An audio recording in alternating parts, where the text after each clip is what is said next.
Mas Ropa Maesevi, ayo ayo ayo. Alia Hairina Hartono, ayo ayo ayo. Kaila Waira Bulin, ayo ayo ayo ayo. Evaluasi pembelajaran, ayo ayo ayo ayo. Bila segados song gigi evaluasi, hidup sejenak menemui esok pagi. Walau mimpiku bersamamu kali ini, ku masih ingin melihat. Menurut kamu apa sih pengukuran itu?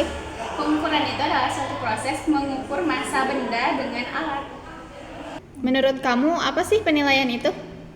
Kalau setahu saya, penilaian itu pemberian skor berupa angka menggunakan alat ukur tes mungkin ya.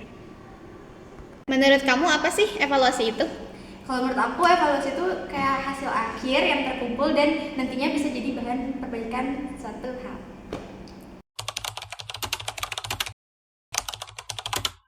Mari membedakan pengukuran, penilaian, dan evaluasi.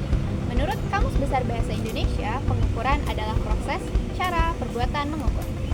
Pengukuran adalah proses pemberian angka-angka pada suatu gejala, peristiwa, atau benda berdasarkan aturan tertentu. Secara sederhana, pengukuran berarti membandingkan sesuatu dengan ukuran tertentu, seperti mengukur waktu dengan jam, suhu dengan termometer, atau kemampuan siswa dengan tes. Hasil pengukuran selalu berupa angka yang bersifat kuantitatif. Dalam konteks pembelajaran, pengukuran dibedakan menjadi 3 jenis. Yang pertama, pengukuran yang tidak untuk menguji. Yang kedua, pengukuran untuk menguji ketahanan suatu benda. Yang ketiga, pengukuran untuk menilai kemampuan belajar siswa melalui tes. Namun, angka hasil pengukuran belum memiliki makna jika tidak dibandingkan dengan kriteria dan patokan tertentu. Yang kedua, penilaian. Griffin dan Nix mendefinisikan penilaian sebagai suatu pernyataan berdasarkan sejumlah fakta untuk menjelaskan karakteristik seseorang atau sesuatu. Terkait dengan evaluasi, penilaian pada dasarnya merupakan alat dan bukan merupakan tujuan, sehingga penilaian merupakan sarana yang digunakan sebagai alat untuk melihat dan menganalisis apakah siswa telah mencapai hasil belajar yang diharapkan, serta untuk mengetahui apakah proses belajar telah sesuai dengan tujuan atau masih memerlukan pengembangan dan perbaikan. Menurut Edwin dan Gerald Kendall pada tahun 1977, evaluation refer to the act or process to determining the value of something. Dari definisi tersebut, maka istilah evaluasi merujuk pada suatu tindakan atau proses untuk menentukan nilai sesuatu. Menurut Ralph Taylor, pada tahun 1950, evaluasi merupakan sebuah proses pengumpulan data untuk menentukan sejauh mana, dalam hal apa, dan bagaimana tujuan pendidikan sudah tercapai. Menurut pendidikan, evaluasi dapat dimaknai sebagai proses yang dilakukan oleh seseorang yaitu evaluator untuk mengetahui sejauh mana keberhasilan suatu program yang tercapai yang dilakukan secara berkesinambungan. Hal ini sebagaimana diungkapkan dalam Undang-Undang Nomor 20 Tahun 2003 Pasal 58 ayat 1 yang menyatakan bahwa evaluasi hasil belajar peserta didik dilakukan oleh pendidik untuk memantau kemajuan dan perbaikan hasil belajar peserta didik secara berkesinambungan. Jadi, sederhananya, pengukuran menghasilkan angka, penilaian memberikan makna pada angka itu, dan evaluasi menggunakannya untuk mengambil keputusan. Evaluasi memiliki beberapa prinsip. Menurut Rika Febriana di tahun 2019, yang pertama, prinsip keseluruhan atau komprehensif. Evaluasi hasil belajar dapat terlaksana dengan baik apabila evaluasi tersebut dilaksanakan secara utuh atau menyeluruh. Yang kedua, kontinuitas, yakni evaluasi hasil belajar yang baik yang dilakukan secara teratur dan sambung menyambung dari waktu ke waktu. Yang ketiga adalah objektif. Prinsip objektif mengandung makna bahwa pendidik tidak memasukkan penilaian secara subjektif. Dengan demikian, digunakan pedoman penilaian rubrik sehingga dapat menyamakan antara persepsi penilai dan memperkecil subjektivitas. Peraturan Menteri Pendidikan dan Kebudayaan mengenai penilaian hasil belajar cantum dalam yang pertama, Permendikbud nomor 53 tahun 2015, yang kedua, Permendikbud nomor 81A tahun 2013, dan yang ketiga, Permendikbud nomor 23 tahun 2016. Evaluasi pembelajaran dibedakan menjadi beberapa jenis. menurut Hanifah dan Septiana di tahun 2025, jenis-jenis tersebut adalah yang pertama, evaluasi diagnostik. Evaluasi diagnostik adalah evaluasi yang dilakukan di awal pembelajaran, sebelum dimulai pembelajaran. Tujuannya adalah untuk meningkatkan daya pikir peserta didik dan memberikan strategi atau gambaran pada materi yang akan dibahas nanti. Contohnya, tes di awal pembelajaran dan atau kuis yang dapat mengasah kemampuan peserta didik. 2. Evaluasi formatif. Evaluasi formatif adalah evaluasi yang dilaksanakan saat proses belajar mengajar berlangsung dengan tujuan mengulas kembali pemahaman peserta didik terhadap materi yang sudah dipelajari. Contohnya, kuis atau diskusi tentang materi yang sudah dibahas pada pertemuan tersebut. Yang ketiga, evaluasi sumatif. Evaluasi ini dilakukan saat periode akhir pembelajaran. Dilakukannya evaluasi ini untuk mengukur pemahaman siswa pada beberapa materi sebagai hasil akhir tujuan pembelajaran. Contohnya, ujian akhir semester atau beberapa tugas sebagai syarat kenaikan kelas untuk mengetes pemahaman siswa secara keseluruhan. Instrumen evaluasi.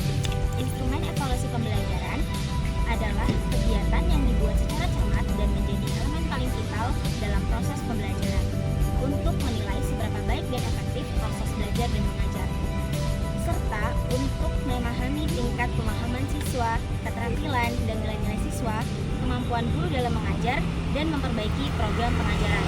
Instrumen berbentuk tes merupakan instrumen evaluasi yang paling sering digunakan dalam dunia pendidikan. Instrumen ini bertujuan untuk mengukur domain kognitif.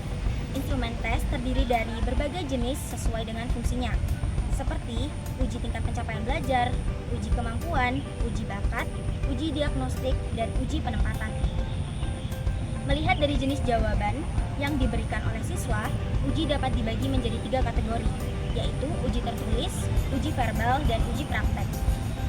Uji tertulis terdiri dari 2 jenis, yaitu format esai dan format objektif. Evaluasi pembelajaran berbasis tes dilaksanakan melalui instrumen yang terstruktur, baik berbentuk diagnostik, formatif, ataupun sumatif. Instrumen tes dirancang secara valid dan reliabel untuk mengukur kemampuan kognitif atau proses berpikir siswa mulai dari tingkat pemahaman hingga kemampuan berpikir tingkat tinggi. Yang kedua, non-tes. Instrumen non-tes dapat dikatakan sebagai metode penilaian hasil belajar siswa tanpa memberikan tes kepada siswa untuk mendapatkan laporan yang berisi tentang penilaian hasil belajar siswa dari afektif domain atau ranah sikap dan psikomotorik domain ranah keterampilan. Bentuknya bisa berupa observasi, wawancara, angket, penilaian diri, portofolio, dan jurnal. Teknik ini memberikan gambaran yang lebih holistik mengenai perkembangan peserta didik melalui cara-cara seperti observasi perilaku, wawancara mendalam, penyebaran angket atau kuesioner, serta penilaian produk atau proyek, yaitu project based learning. Dalam praktiknya, ada beberapa teknik penilaian hasil belajar. Penilaian hasil belajar oleh pendidik menggunakan berbagai instrumen seperti tes, pengamatan, dan penugasan yang disesuaikan dengan karakteristik kompetensi peserta didik. Penilaian itu sendiri mencakup 3 aspek utama. Yang pertama, sikap, yang kedua, pengetahuan, dan yang ketiga, keterampilan. Sikap dinilai melalui observasi, penilaian diri, penilaian antar teman, dan hasilnya berupa predikat atau deskripsi. Yang kedua, pengetahuan. Pengetahuan dinilai melalui tes, baik itu tertulis maupun tes lisan atau penugasan. Hasilnya berupa angka atau deskripsi. Yang ketiga, keterampilan yang dinilai melalui praktik, produk, proyek, atau portofolio. Hasilnya bisa berupa angka ataupun deskripsi. Prosedur penilaian hasil belajar oleh peserta didik. Prosedur penilaian mencakup 3 tahap utama. Pertama, perencanaan penilaian yang dilakukan saat penyusunan RPP, meliputi menetapkan tujuan, memilih teknik, menyusun kisi-kisi, menulis soal, dan menyusun pedoman penskoran. Kedua, pelaksanaan penilaian yang mengacu pada perencanaan tersebut, mencakup penilaian harian dan penilaian tengah semester. Ketiga, pengolahan hasil penilaian untuk menghasilkan deskripsi perkembangan sikap, nilai, pengetahuan, maupun keterampilan peserta didik. Pelaporan dan pemanfaatan hasil penilaian. Hasil penilaian dilaporkan dalam berbagai bentuk, mulai dari rekap nilai, lembar jawaban, hingga rapor setiap semester. Laporan ini bermanfaat bagi peserta didik untuk mengetahui materi yang sudah dan belum bisa dikuasai, serta bagi pendidik dan sekolah untuk mengevaluasi kualitas pembelajaran. Selain itu, hasil penilaian dimanfaatkan sebagai assessment as learning untuk peserta didik, assessment for learning untuk pendidik, dan assessment of learning untuk rapor. Peserta didik yang belum mencapai KKM ditindaklanjuti dengan remedial, sedangkan yang sudah mencapai KKM diberikan pengayaan. Kesimpulannya, evaluasi pembelajaran bukan hanya sekedar menilai atau memberikan angka, tetapi juga merupakan proses yang bertujuan untuk memantau dan meningkatkan kualitas peserta didik secara berkelanjutan. Proses ini didukung oleh pengukuran, penilaian, dan evaluasi yang saling melengkapi. Didukung dengan berbagai instrumen dan jenis evaluasi yang disesuaikan dengan kebutuhan pembelajaran. Pada akhirnya, seluruh hasil evaluasi dimanfaatkan sebagai dasar pengambilan keputusan yang berpihak kepada kemajuan peserta didik dan perbaikan proses pembelajaran itu sendiri. Bila sudah gosok gigi evaluasi, tidur sejenak menemui esok pagi. Baik Ibu, ini ada rapor hasil belajar Kayla selama 1 semester.